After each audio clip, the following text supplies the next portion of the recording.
My wife forgot our anniversary. No card, no message, not even a text. I still made her favorite dinner, bought her flowers, and set the table for two. She walked in and said, "This is so exhausting. Can't you just skip the theatrics?" Then her phone lit up. "Can't wait to see you tonight. Did he buy the act again?" I left the food untouched. The next day, I cashed out every asset in my name, transferred the house title to myself alone, and sent her a dinner invitation, for one. I didn't sleep that night. After leaving the restaurant, I drove around town. Just circling the same streets I've driven for years. Everything looked the same, but it didn't feel the same. I was numb. My hands shook on the wheel, but my face didn't move. When I got home, Dana's car was already in the driveway. She was waiting. Porch light on. I could see her silhouette pacing back and forth through the front window. I didn't go in. I parked in the garage, shut the door, and sat there in silence. Maybe 20 minutes. I could hear her shouting my name from inside the house. Doors opening. Closing. Footsteps. I didn't move. Eventually, I heard her slam the front door and walk back to her car. She peeled out of the driveway. I went inside. The house smelled like flowers, even though they were already wilting.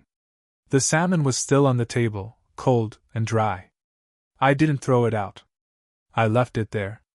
Next morning, I called a lawyer. I wanted everything cleaned up, fast and legal. She didn't know the house title was mine alone. I wanted to keep it that way until the right moment. The lawyer told me what I already suspected. Montana's divorce laws don't care much about feelings, but assets in your name are just that, yours. And I hadn't commingled some of the bigger things. I kept my retirement account separate. My father taught me to keep some things clean. Never blend your whole life, he used to say. You might have to pick it back up one day. That day came. She called me that night. I didn't answer. She texted 20 times in a row. Stuff like, "Can we talk? You're being dramatic." I didn't mean anything by that message. It was just a joke between friends. Why are you acting like this? She wasn't sorry. She was panicking. Big difference. The next few days I ignored every call. I didn't want to scream at her. I didn't want to cry. I wanted her to wonder. To feel every ounce of uncertainty I felt when I saw that message on her screen. By the end of the week, I sent her an email. Subject: Your exit plan attached was a formal separation notice. I told her she had 30 days to move out. The house wasn't hers. I had proof. I'd even prepaid for a moving service to show up on day 30 at 9 a.m. I told her I wouldn't fight dirty. But I wasn't going to pretend anymore. That weekend, I went to visit my brother in Idaho Falls. Needed air. Time away. He's always been solid, retired military, no tolerance for liars. When I told him everything, he just shook his head and said, "You did better than I would have." While I was gone, Dana sent more messages. She tried every angle: guilt, nostalgia, rage. I didn't reply. But one stood out. "I gave up so much for you. I had chances with people who had real ambition. You're a handyman in a small town. What kind of life is that?" That message snapped something in me. I screenshot it. Sent it back to her with a new message. "I gave you loyalty. You gave me betrayal. You had your chances, now I'm taking mine." The day I got back to Bozeman, I drove past the house. Her car was gone. That was a good sign. But when I went inside, I found something else. The photos on the wall, gone. My clothes thrown on the floor of the bedroom. But worst of all, the wedding album, shredded page by page, dumped in the kitchen sink with bleach poured over it. I laughed. Not because it was funny. Because it was pathetic. That's all she had left. She didn't destroy my memories. She just confirmed she had none worth saving. I took photos of the mess. Sent them to my lawyer. It all went in the file. 2 days after she moved out, I got a knock on the door. Not a text. Not a call. A knock. It was Mike. Mike used to be my friend. Used to come over for barbecues, drink a few beers, talk football. He worked with Dana at the clinic. I never thought twice about him. He stood on my porch like he didn't know whether to apologize or explain. I didn't invite him in. "Hey," he said, scratching the back of his neck. "You got a minute?" "No," I said. "Say what you came to say." He looked around, like someone might be watching. "Look, man. I didn't mean for things to go the way they did." I stepped out onto the porch and shut the door behind me. "So you slept with my wife on purpose?" I asked. His face changed. He flinched. "It wasn't like that. We didn't plan." "Don't lie." I cut him off. I saw the messages. She didn't even bother deleting them. He didn't deny it. Just stood there, staring at his feet. "She told me you were done," he said after a long pause. "Said you didn't care anymore. That you hadn't touched her in months." I almost laughed. "So she cheated because she was bored. You went along with it because you're weak." He looked up, finally angry. "You don't know what it's like, man. She was miserable. You treated her like she was part of the furniture." That hit me hard. Not because it was true, but because that's what she told him. That's the story she fed him. While I was planning dinners and anniversaries, she was telling him I was some cold, dead-eyed husband who didn't even notice her. I didn't punch him. I wanted to. But I didn't. I just said, "Leave. And if I ever see you on my property again, you won't be walking away." He left without another word. That night, I started thinking about what else she might have lied about.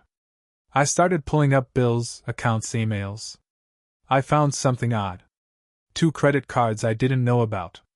Both maxed. Both in her name, but with my social security number somehow tied in. I don't know how she did it, but it was enough to be a problem. I called the companies. Filed fraud claims. Froze my credit. Put alerts on everything. My lawyer started tracing things. Turns out, she'd been pulling money out of one of my retirement accounts for nearly 6 months. Tiny amounts. Just enough to go unnoticed unless you were looking close. She didn't just cheat. She stole. And now she was trying to make me look like the cold one. Then I got a letter in the mail. From her attorney. She was contesting the separation. Claiming she contributed to the house. Said she deserved half, maybe more. She was playing dirty now.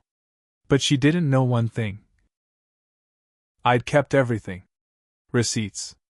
Bank statements. Even old messages where she admitted she never paid a dime for the remodels I did myself. She wasn't on the mortgage. Not on the title. Not even on the loan. She lived here. That's it. My lawyer told me not to worry. But I knew Dana.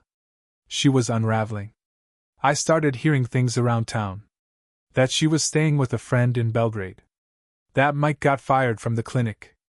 That she'd been telling people I was abusive. Controlling. Said I isolated her. I couldn't believe how fast she flipped the story. How fast people started whispering when I walked into the hardware store. How fast old friends suddenly weren't returning my calls. It made me sick. I didn't care much about reputation until it started costing me work.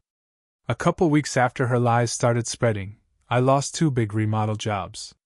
Clients who used to call me first stopped replying altogether. One of them, a guy named Rick I'd worked with for years, finally picked up the phone after 3 voicemails.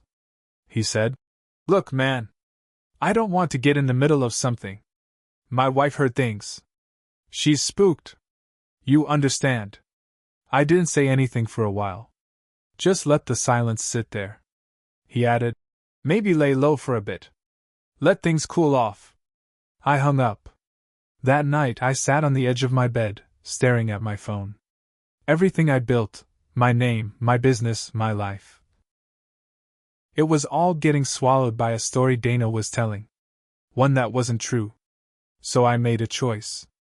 I wasn't going to wait for things to cool off. The next morning, I called a friend of mine, Carla. She's a paralegal at a firm in Missoula. Tough as nails. We went to high school together. I said, I need to find out what Dana's really been doing. Everything. Bank accounts. Travel. Phones. Whatever's legal, I want it. Carla said, You don't want to just burn her. You want to salt the earth. I said, That's right. She called me back 3 days later. She had someone, an independent investigator. Legit guy. Former state cop. He'd take the job. 2 weeks in, he found more than I was ready for. First, Dana hadn't just been with Mike. There was another guy, out in Helena. Worked in finance. She'd been driving out there twice a month, telling me she had continuing education courses. The worst part? She opened a P.O. box under my name. Had mail and packages sent there. One of the accounts linked to it was a private virtual number. She'd been texting a third guy from that number, some traveling dentist who visited their clinic every few months. 3 men. 3 separate lives. And all the while, she was telling everyone I was some miserable, jealous husband holding her back. I sent it all to my lawyer. He smiled. Said, Let her keep pushing this. Let her go to court. So I let her. She kept filing. Kept telling people I was dangerous. That I was stalking her. She even filed a restraining order. We showed up in court 2 weeks later. I came with 3 folders. One with bank records. One with texts and call logs. And the last one? Photos. Screenshots. Documents she never thought I'd find. Her lawyer looked like he'd swallowed a nail. Dana didn't say a word. Just stared straight ahead, hands folded so tight her knuckles were white. Judge looked through the files. Asked her 2 questions. Her voice cracked on the second one. That was all it took. The judge threw her petition out. Called it manipulative and unsupported by evidence. She stormed out of that courtroom like it was on fire. I didn't follow. A few nights later, I got a knock again. Same sound, same time of night. I opened the door, and there she was. She looked awful, makeup smeared, hair tied back messy, hoodie over pajamas. I lost everything, she said. I didn't say a word. She stepped forward. Please! You were my home. This was all a mistake. I said, You made 3 of them. That I know of. She started crying. Real tears, maybe. I didn't care. She reached out. Tried to touch my chest. I stepped back. You're not welcome here. She sobbed. I don't have anywhere to go. I looked her dead in the eye. You made your bed, I said. Go lie in someone else's. Then I shut the door in her face. She sat outside for an hour. Crying. Whispering my name through the door. I didn't open it again. A week passed. No more knocks. No more texts. The silence felt good. Cold, but clean. Then came the letter from her lawyer. She was dropping the case. No more claims on the house. No more asset fights. She didn't even ask for alimony. Just a clean break. I should have felt relieved. But it didn't sit right. I drove out to Belgrade, to where she'd been staying. A mutual friend, Sarah, had let her crash for a while. I didn't call first. I didn't plan it. I just wanted to see where she'd landed. I pulled up around dusk. Dana was outside, smoking a cigarette on the porch. She looked like someone who'd been chewed up and spit out. When she saw me, she didn't flinch. Just stared. You coming to gloat? She asked. No, I said. Just wanted to see what you lost it all for. She chuckled bitterly. I didn't think you'd ever grow a spine. I leaned against the rail. You think I was weak? She nodded. Yeah. You made dinner like a puppy. You bought me flowers after I forgot our anniversary. You acted like loving me would be enough. It was supposed to be. Well, she said, flicking ash onto the steps. Guess that's where you went wrong. I stared at her, really looked at her. For the first time, I saw someone hollow. A woman who confused kindness for weakness. Loyalty for dullness. You know what? I said. I did make mistakes. I trusted you. I thought loving you hard enough would keep you loyal. That's on me. She didn't answer. I said, but you? You didn't just cheat on a man. You destroyed your own life. You lied, stole, manipulated. For what? 3 guys who didn't even stick around? That one hit. She didn't cry. She just looked tired. Do what you want, Dana. I'm done being in your orbit. I walked back to my truck. Before I got in, I turned around one last time. You could have had everything, I said. All I wanted was to build a life with you. Now I've rebuilt it without you. And it's better. It's been 6 months. I kept the house. Got my business back on track. Word spread eventually, about what really happened. People started talking to me again. Some apologized. Some didn't. I didn't chase anyone. Dana moved to Billings. Last I heard, she works nights cleaning offices. Her old job wouldn't take her back.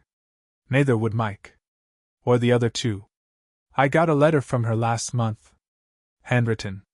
She said she's sorry. That she's alone. That she didn't realize what she had.